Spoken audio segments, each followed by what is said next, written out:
Also this afternoon, Ministry of Gender, Children and Social Protection vows to ensure justice for the late Ransford Ansah, saying that crime has no expiration. Also coming up this afternoon, all set for the 29th Ghana Journalists Association Awards at the Menchia Palace in the Ashanti region. We have details of these and many more coming up shortly. Do stick and stay with us.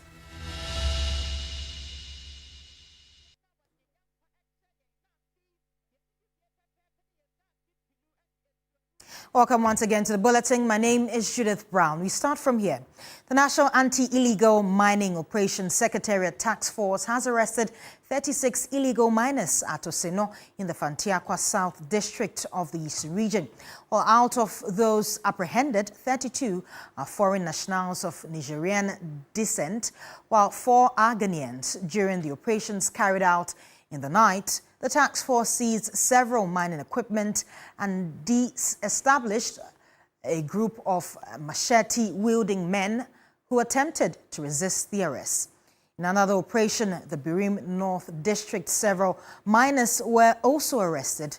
The suspects in police custody to be arraigned for court as the task force intensifies the clamp down on illegal mining activities.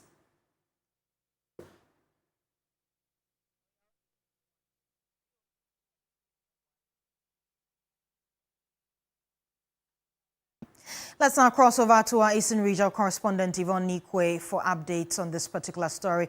Yvonne, good afternoon to you. Now, what more can you report on the arrests of these illegal miners? Good afternoon, Judith. As I speak to you, the suspect has been transferred from the Enyinam police station headed towards the national capital, Accra, for processing and to be arraigned before court during the weekdays. What it means is that NADMO says it would continue its exercise in the region to ensure that there is sanity. Well, the modus operandi of both the NADMO officials and the miners has not changed. It's actually about the seizing of equipment, ensuring that they are not mining in waterways and forest bodies. But for these miners and those who come attacking the NADMO is actually where the issue is, that we're seeing security officials move to side to clamp down on miners. Yet, group of people, machete-wielding people in this particular case, coming at them. Those people who have been arrested. But the Eastern Regional Security Liaison Officer, Francis Anodompe, says they will not condone to these attacks from the youth, but they would ensure that these things is scheduled to ensure that people do have water, because as I speak to you, that particular enclave don't have water to drink. Many of them would have to resort to boreholes. If you don't have boreholes, it means that you do not have water. So Osino Enclave, OCM and Co. are part of the majority of the issues that the Eastern region would have to do with. Let's listen to Francis Anodompe as he cautions the youth. Right.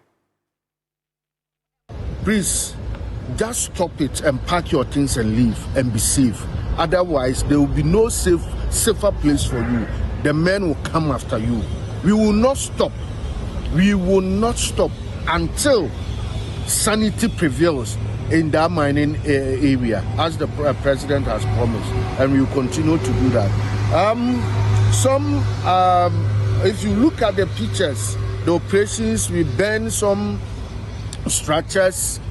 Some other things have been seized, some cars and other things have been picked up, and we are still monitoring and operating and following things up. So every now and then we'll keep briefing you, updating you as to how the operation is going. We want to make sure, especially Osino and Enyinam, there is sanity, because what is happening there is an eyesore. Anybody who uses that stretch will tell you no. They do it as if there is no law. They do it as if there are no security agencies around.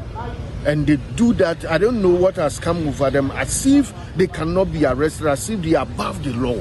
And that will not sit down and watch for this thing to continue. We will act, and act decisively this time round. Many thanks for your time. Yvonne Nikwe has been speaking to us on that particular subject. We're going to head to the Eastern region because the Eastern Regional Security Liaison Directorate has warned any future attacks on regulatory agencies and allied organizations would be dealt with decisively. Well, their statement follows a recent incident in which a team from the Environmental Protection Agency and a journalist were attacked and injured while on official duty. They also announced that commencement of the second phase of the 9-month operation, a clampdown on illegal mining activities in the Eastern region, is about to start. The regional security liaisons are poised to deal with any youth who dare operational teams. We are sounding caution and we are advising that Eastern region is not going to countenance on that.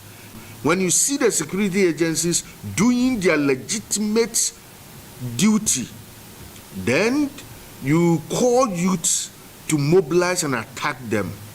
We are not going to accept that. We will meet you squarely.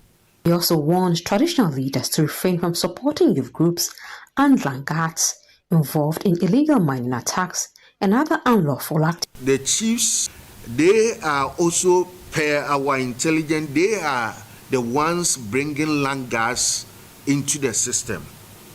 And they are armed, and that is dangerous. And we will come after them.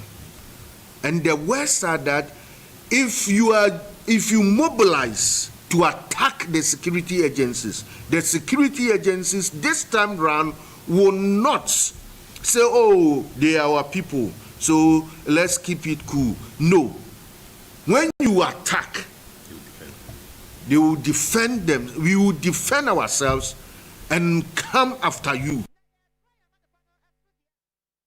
Now, the Chief Executive Officer of the Forestry Commission, Dr. Hugh Brown, has described the fight against illegal mining, popularly known as galamsey, as a scary and life-threatening mission for officers protecting Ghana's forest reserves. He's calling for stronger government and security support to safeguard the nation's natural resources. Speaking at the 28th Annual General Meeting of the Ghana Institute of Foresters in Kumasi, Dr. Brown revealed that officers of the Forestry Commission face constant threats and intimidation from illegal miners while carrying out their duties. The meeting, which brought together forestry professionals from across the country, centered on sustainable forest management and strategies to combat illegal mining activities, destroying forest reserves and water bodies. We have officers on the ground who day in, day out have to go out there into the forest to help protect these forests. The challenge we've had is that because the Forestry Commission is a purely civilian institution, sometimes we have to rely on the security forces to support us, and that is not always very easy. So you may have a situation where they go into a situation, they pull out, you call for additional support, but it takes quite a while. And maybe by the time the support comes, a lot of the area has been already damaged. So we are looking at a situation where the Forestry Commission will transition from a purely civilian institution to become a paramilitary institution, so that we can be able to equip our men adequately to confront the current challenges. The president of the Ghana Institute of Foresters, Dr. Abukari N. Atta, expressed disappointment over what he describes as the government's weak commitment in fighting against illegal mining. He said the political will to deal decisively with galamsey is missing. The government should have been fighting us, not we fighting the politicians. And you saw pictures of the devastating nature of our forests. So nobody can tell us that we are winning the fight against galamsey or illegal mining in the forest. So that one, everybody sees that we are losing the fight, even though efforts are being made to restore sustainable mining. The ongoing destruction of Ghana's forest reserves continues to threaten biodiversity, water bodies and climate resilience, as experts call for urgent and decisive action against illegal mining. And we're going to stay on the issue of galamsey because the National Coordinator for Eco-Conscious Citizens, Awula Sewa, has called for a measured environmental response to communities that put up resistance to officers of the National Anti-Illegal Mining Operations Secretariat, NIMOS. Now, this follows recent attacks mounted against the task force of the Environmental Protection Authority, EPA, and some journalists in Afari in the Ashanti region and Shidiem in the Ahafo region. Meanwhile, other panelists on the show, including NDC Director of Legal Affairs and Vice President of Imani Africa, are worried about the latest development. They spoke on the key points today. I think about 2 years ago, the people of La were walking around their lands to have a picnic. They were set upon by the armed forces, and some journalists were injured. Recently, we had the case in Ashiaman when I think a military man had his phone or something stolen. Look at the response of the military. And yet the IGP's men are attacked, trying to stop illegal mining, which is causing an existential threat. Most recently, the EPA's team was attacked. What has been the response? Yes, in many cases, the army may need to retreat and regather, but immediately you must go back and show that this kind of behavior will not be tolerated. And I don't mean to go back and brutalize people. That is not what I'm talking about. But there has to be a measured professional response. Otherwise, you are emboldening other environmental terrorists and telling them that if they show force, will retreat, run away, and they can continue doing what they are doing. At all material time, we need to appreciate that to win this war, it will require the collective efforts of all of us. Recently, I listened to one of your colleague journalists make the point that he conducted an underground investigation. I think he's with Oiripa. Paka. Yes. And he said, look, when he did this underground investigation in one of the communities in Ashanti region, he found out that the local pastor was involved, that the teacher was involved. Now they are using school kids. And in his words, Omoyam Galano. They are the kids who help in grinding the sand or what have you. The local pastor. And they are not going to school. They are not going to school. So it's affecting enrollment. When you are dealing with galamsey people, and we have said it, I have said it here and other places, galamsey is no longer a civil law enforcement issue. What is it? Galamsey is organized international crime. Organized international crime. Yes, involving armed insurgents.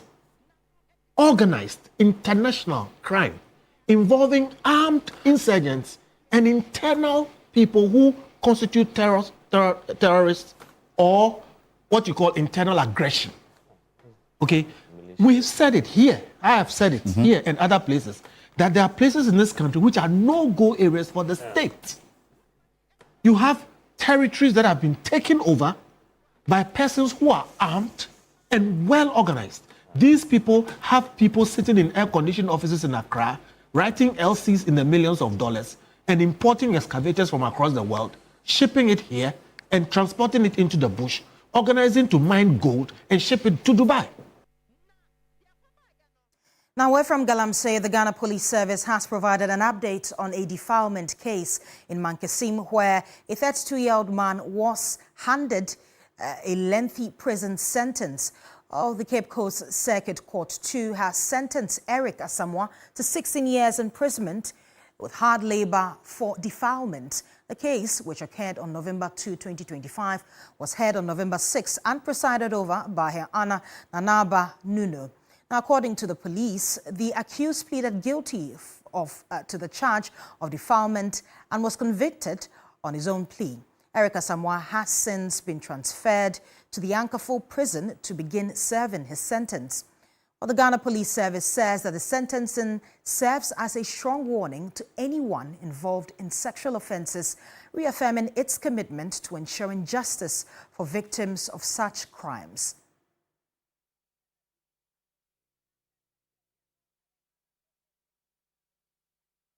We'll stay on issues of defilement, and the Ministry of Gender, Children and Social Protection says it will ensure that justice is served for the late Ransford Owusu-Ansah, a 16-year-old footballer who was allegedly subjected to years of sexual abuse by his coach at the Sino Soccer Academy. Well, a press release issued by the Public Affairs Unit of the Ministry reaffirmed its commitment to a full investigation into the case, stressing that crime has no expiration. The ministry added that Ransford had been receiving medical attention since December 2024 and was later admitted to the Komfo-Anokye Teaching Hospital, CAF, where he passed away despite being in intensive treatment. The ministry explained that since assuming office, the Minister for Gender, Children and Social Protection has engaged the Ghana Football Association, GFA, to enhance accountability and strengthen child protection systems within the football sector. Following this engagement, Sino Soccer Academy has not only suspended the coach but also temporarily shut down its operations pending the outcome of the investigations. Additionally, the ministry, through its Orange Support Center, has been working closely with the Amansaman Domestic Violence and Victim Support Unit. The case has since been referred to the Greater Accra Regional DOFSU for further investigation.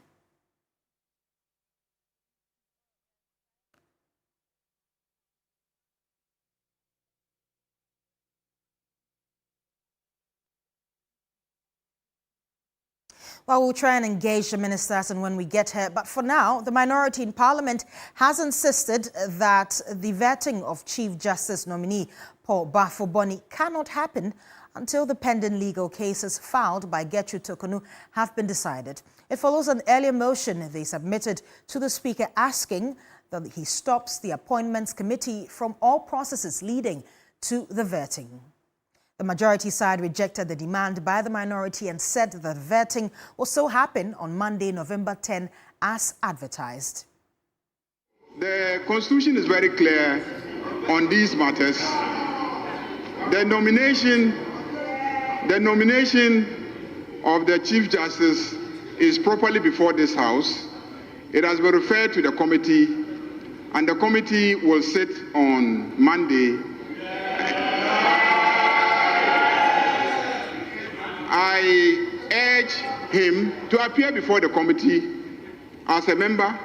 You can ask all your questions. The Chief Justice nominee is ready and available and willing to answer all questions put to him, and very, very capable.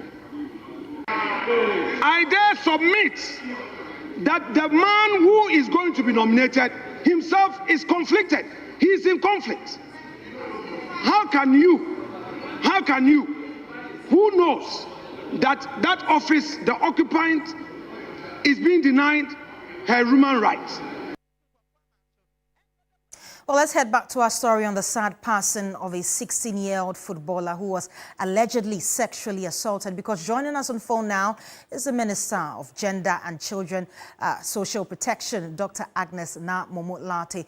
She's joining us for more details. Good afternoon, ma'am. Now, the nation is shocked by the allegations of sexual abuse on the late Ransford Owusu-Ansah against his coach and other cases of child abuse in the country. Can you update us, firstly, on the current status of the investigation and what support the ministry is actually providing to the family?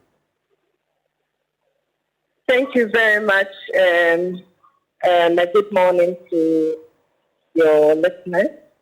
Let me take the opportunity once again to appreciate all of you who make the work much easier.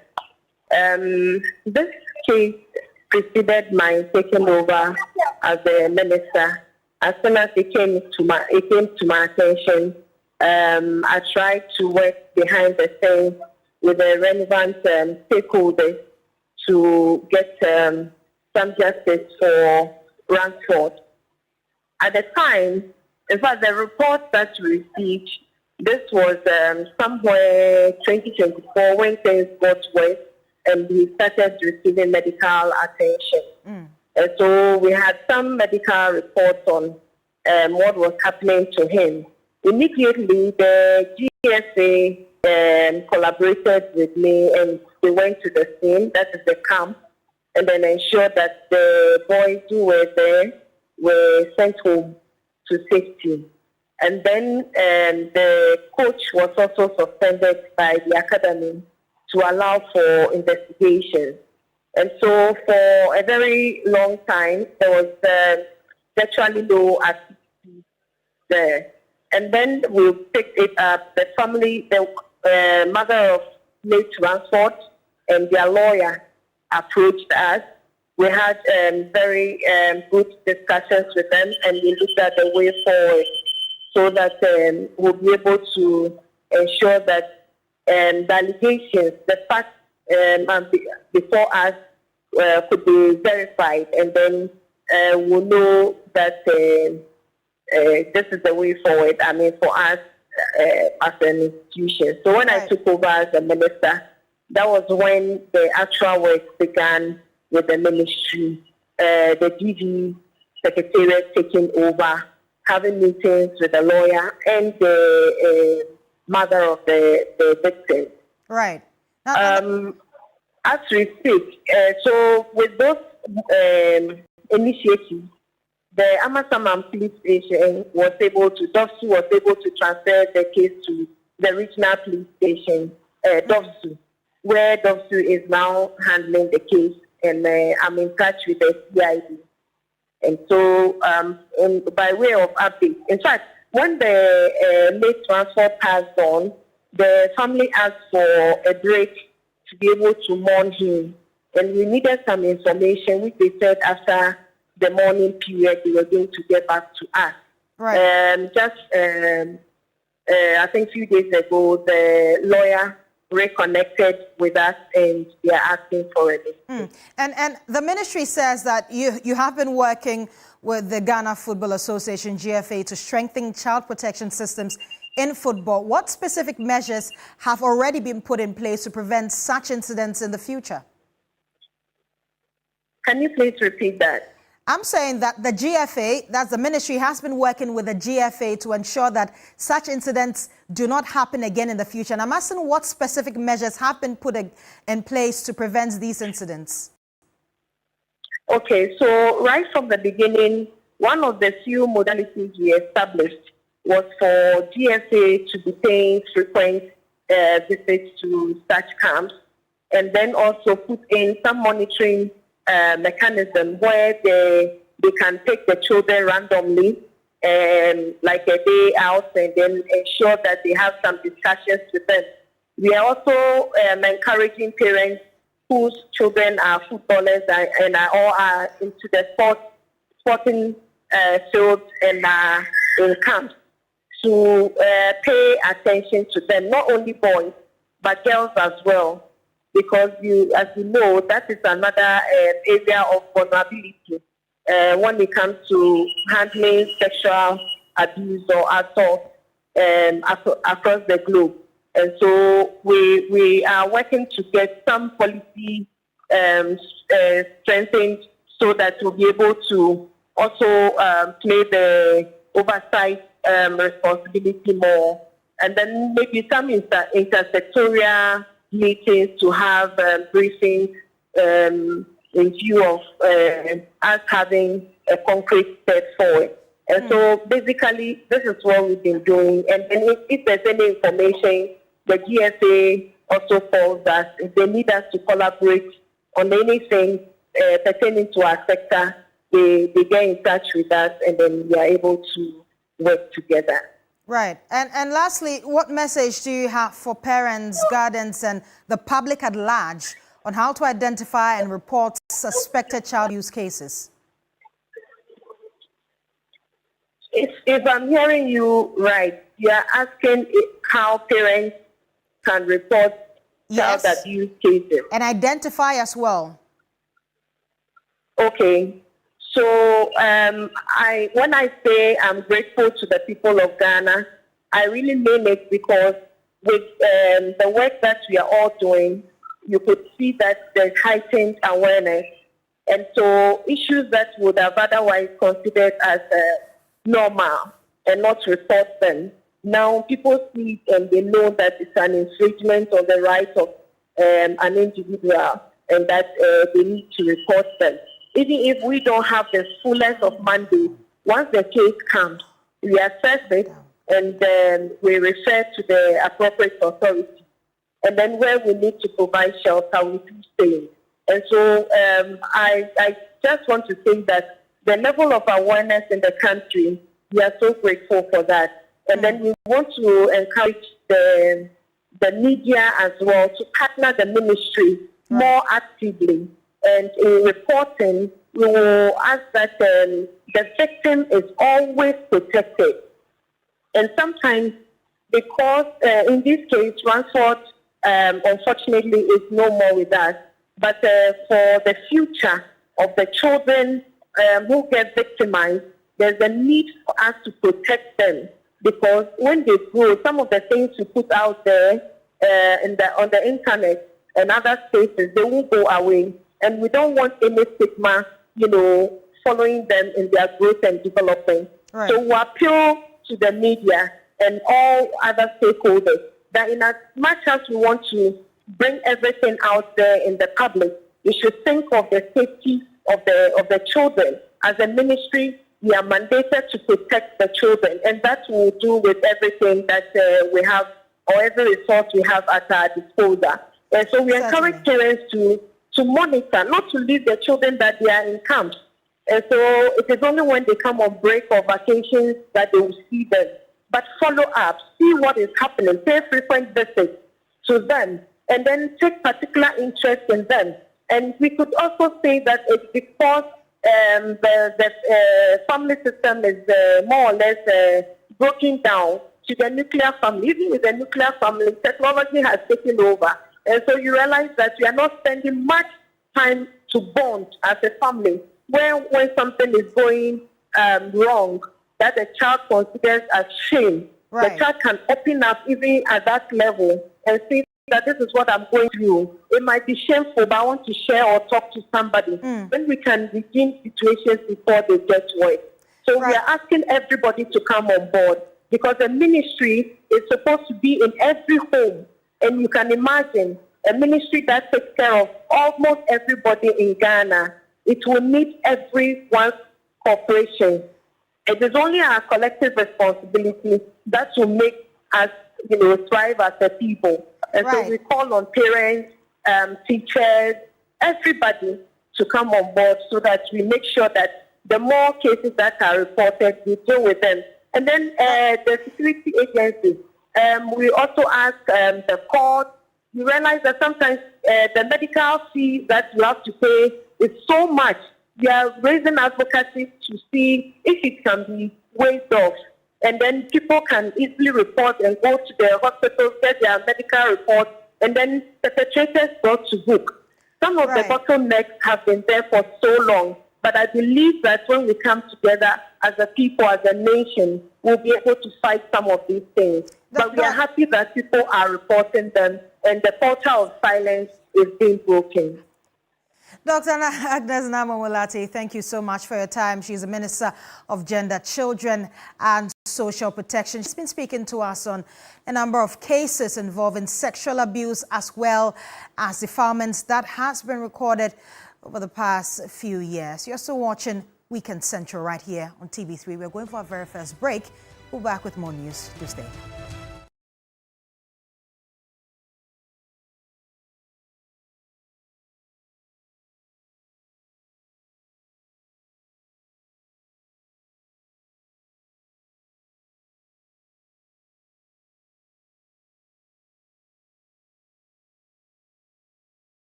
Now we're crossing over to the Ashanti region where all is set for the 29th Ghana Journalists Association Awards at the Menchia Palace.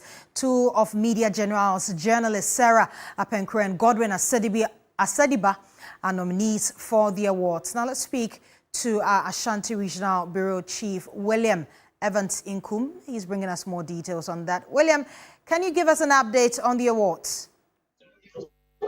Right, so all is set for the awards to start. Now, we're still receiving some dignitaries and, of course, journalists across the various media institutions or platforms. I mean, of course, across all 16 regions. As far as the executives of the DGA is concerned, those who have also been nominated for awards. So they are coming, I mean, in numbers, of course, but you have to go through a process. So this is where you have to get registered, of course, to prove that indeed you have the accreditation or the invite before you'll be allowed in. So that process is being followed through. I mean, this is a restricted area. So in terms of security, I can tell you that it is also a top priority. Of course, we are expecting His Excellency, the President of the Republic, not too long ago. I spoke to one of the aides, and she told me that the president will be coming. So his advanced party has is already in an indication that the president of the Republic will be gracing this particular event. Of course, we also know that the Santehene 2462 the second, of course, he is the host. I mean, this edifice belongs to the Santehene. And this is where we are being hosted. So Santehene will also be here to also support this particular event. And a host of other dignitaries that will be converging here at the auditorium. So, I mean, I can tell you that all is set for the 29th DJA Awards for the first time in the Ashanti region. And here from the Menchia Palace. And William, have you been able to engage any of our nominees, and how are they feeling ahead of the awards this evening? Well, excited. Many have been saying that we should go home with the ultimate. And Godwin Asediba's name has come up many times, that he is deserving of the GJA Journalist of the Year award. Well, that is what we are all expecting, because Godwin has done a lot. I mean, having won the Pamela Dumont Award, currently in BBC, having his internship there with BBC, having won a number of international awards, and also having been nominated for more awards globally. The GJA should just put or be an icing on the cake. And I mean, that is what many are saying. But hey, we are waiting for that gracious period, but it can only be confirmed after the event. So these are some of the anticipations. Sarah, we know she's also taking an award. Certainly is going to be the health sector, because that is an area that she has also distinguished herself as far as her journalistic, credentials or career is concerned. Right, many thanks for your time. William Evans Inkum is our Northern Bureau Chief. He has been bringing us all the details as all is set for the GJ Awards for this year. And kudos to the nominees as well, Sarah Apenkre and Godwin Asediba. We are expecting to see more awards in the coming years. Let's now turn our attention to the Bono East region, where the concerned youth of Kintampo are threatening a massive demonstration if the government fails to provide a clear timeline for the construction of their road projects. Our reporter Belinda Tete joins us for more details on this. Belinda, good afternoon to you. Now, we understand that their roads are the reason for this planned demonstration. How severe is the situation, and how is it affecting their livelihoods? Right. The Kintampo enclave their main occupation is farming. At least 70% of residents in Kintampo are farmers, and almost all their roads are deteriorated. From inner roads to town roads, just about 15% of the roads are in good conditions, and the ones that are tile are equally in a very bad shape. And so even those who go to their various farms, the roads that links to the farm are in very terrible condition. So most of the times they record high percentage of post-harvest losses due to the nature of the road. Now, more concerning is the fact that even the road, due to the topography of the land, the road, their land is constantly experiencing erosion. Whenever it rains, there's erosion, the land is constantly washing off, to the extent that the erosion has caused huge holes. In some places, you would think someone intentionally dug a hole there. This is actually concerning because as the days go by, as the weather is changing, the land keeps, the erosion constantly keeps expanding to the extent that some houses are a threat. And they are actually saying that time is not on their side. It's a luxury they cannot afford for long. So they want, as soon as possible, government to address their plight. And what timelines are they given until this planned demonstration? Right, so they are giving government up till the 19th of December this year. If nothing is heard of based on the road, if they cannot see a clear timeline, they do not just want speech, they want a clearly defined timeline as to how long this road is going to be attended to. They want to know when the works will start. They want to know how long the work is going to take and when the work is presumed to end, so that at least they can know that they are also sort of cost. According to them, they've been voting for NDC from 1990 until now. Nothing good comes of. Whenever the party comes to power, they don't seem to attend to their needs, which is specifically the road. So they are giving government up to the 19th of December this year to address their plight. If nothing is heard of, they are going to pour into the streets to demonstrate, just to show government that they are actually serious about the plan. Let's listen to what residents have to say. That all the roads in Kintampo are very bad. Very, very bad. You own a vehicle, you can't access your house. You have to park your vehicle at the station and take a walk to the house. And there's something that is affecting Kintampo. We have only 3 roads in Kintampo. When I say 3 roads, 3 connected roads for the villages. Kintampo to Kunsu, Kintampo to Nilong, Kintampo to Busema. These are the only 3 roads we have in Kintampo. But all these roads, madam, even motorbike cannot go there. Even motorbike is something that is affecting farmers, affecting workers, affecting everybody in Kintampo. So it's an appeal we are making to the president, at least to remember Kintampo. Center of Ghana, it's not center of Gaulis. Yeah, seriously, in fact, erosion is killing us here. All our houses are in danger. So we're appealing to the president of the Republic of Land, at least, to remember Kintampo, that Kintampo is also part of Ghana. So roads leads to a lot of developments. But it's like Kintampo, there's no road you can boast of. There's no road at all. The ones we used to have are all washing away by erosions. We don't have any drainage system in Kintampo. We are giving them up to 19th December. We are giving the government and the MC of Kintampo up to December 19th. If nothing happens in Kintampo, we are coming out massive. Well, you heard there some concerned youth of Kintampo complaining about the deteriorated nature of their roads. And earlier we spoke to Belinda Tete, who is a Bono East Regional Correspondent. Now let's do some more stories. And a generation of innovators and self-starters, the Deputy Director General of the Ghana Education Service, Professor Smile Guava GC, is advocating for a foundational shift in the education that will see the integration of both entrepreneurship and technical vocational education training into the basic level curriculum. Speaking at the International Business and Entrepreneurship Research Conference at the Takrady Technical University, she emphasized that introducing these subjects early is key to unlocking innovative thinking. Irama Smith is joining us for more on this. Irama, it's interesting, the perspective there. What more can you tell us?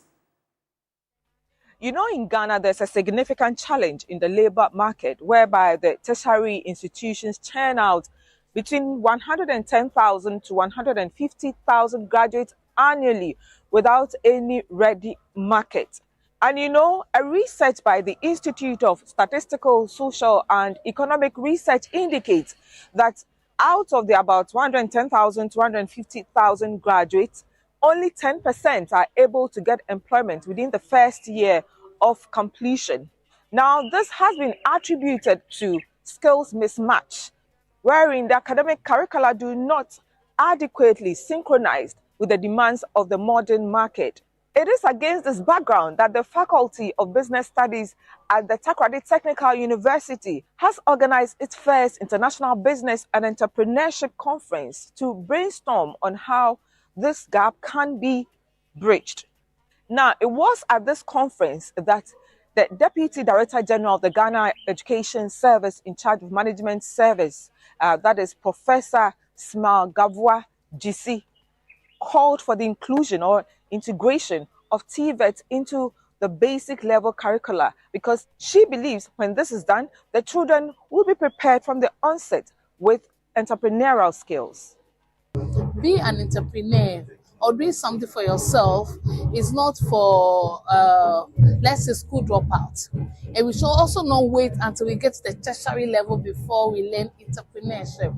Entrepreneurship should be taught at the basic level so that right from the beginning, we can start thinking of doing something for ourselves. We can start thinking that, oh, whatever subject or whatever discipline we are in, we can start up a business in that. And Irama, I believe she also spoke about the research work by tertiary students, which many criticize are not fully utilized. What more can you tell us about that? Yes, she did. She believes that research projects at the graduate level should be hands down and very practical and not publications to be marked. And not publications to be marked and kept on the shelves. We go to our various institutions. Our warehouses are full of project work, dissertation, and theses that are not helping anybody. We are even getting to the extent of just recycling the same topic. Let our students identify problems, gaps in the industry, and conduct a study, a real investigation that will be very helpful with industry. Let students identify business opportunity, develop a business plan, start a business in school, and that should be presented as end of program or end of school final project work, not just the usual project work that we write that we are not getting anything from it. I don't know why we keep on writing it. Well, many thanks for your time. Irama Smith has been bringing us more details on the Takoradi Technical University, where a conference was held earlier. Now, lack of furniture is hampering teaching and learning at the Sagu RC Primary School in the Wa East District of the Upper West Region. Ibrahim Wangara tells a story about the challenges children go through to access education in that part of the country. Quality, equitable, the fulcrum of education. However, here at the Sago RC Primary School, the situation paints a different picture. Sago, a farming community, and just like many farming communities in their country, children education faces several challenges. Here, parents' zeal to get their wards educated is high. However, challenges in the school undermine the efforts. These kids are compelled to improve the bare floor as desks due to lack of furniture. The same floor serves as writing pads. They are forced to brace the coldness of the floor because their choice is limited. From KG1 to KG2, we have no single furniture. And the primary school is only 3 classes that have furniture. Learners lie down to write. And it is not easy to control such students. And when it happens like that, even writing is difficult for them.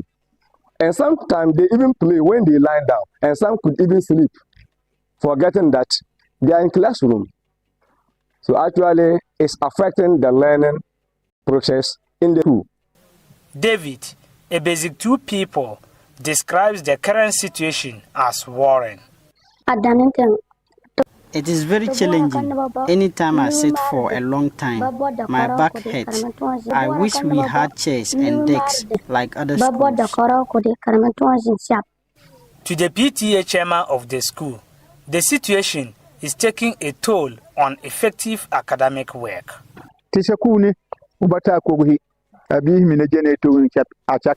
Our school currently lacks furniture, forcing our children to sit on the ground as they learn. We urgently need support. This structure, which can best be described as a hen coop, has been improvised to house teachers. It's something that we are all lamenting. I don't think we can say we have teachers' accommodation. The structure that is there is nothing to write home about. The district chief executive for Wa East, Ademu Shaibu, blamed the problem on exigencies, but assured of swift plans to address the situation. It's a problem that we have inherited.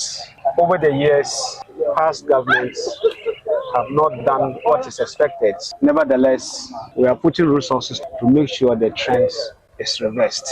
His Excellency John Dramani Mahama, in the Common Fund alone, mandate us to contract 1,000 furniture for primary, GHS, and KG. We're in the process. We are awarding the supplies to a suitable supplier. So that's the stage we are. As and when we are ready with the furniture, we will deploy them to some of the schools. All of them will not get immediately. In the face of the challenges, these kids aspire to climb the educational ladder to achieve their future goals. However, one question lingers. How soon will they receive the need to achieve their dreams? Only time will tell. Ibrahim Wangara, TV3 News, Sago. Indeed, only time will tell. You're still watching Weekend Central. We're going for a very second break. We'll be back with more news. Stay with us.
When all the necessary arrangements have been completed, the president will cut sod for the construction of the markets. Or opening one day, or advert one day, so that from the center we can monitor to make sure who is lagging behind and who is doing what they are supposed to do.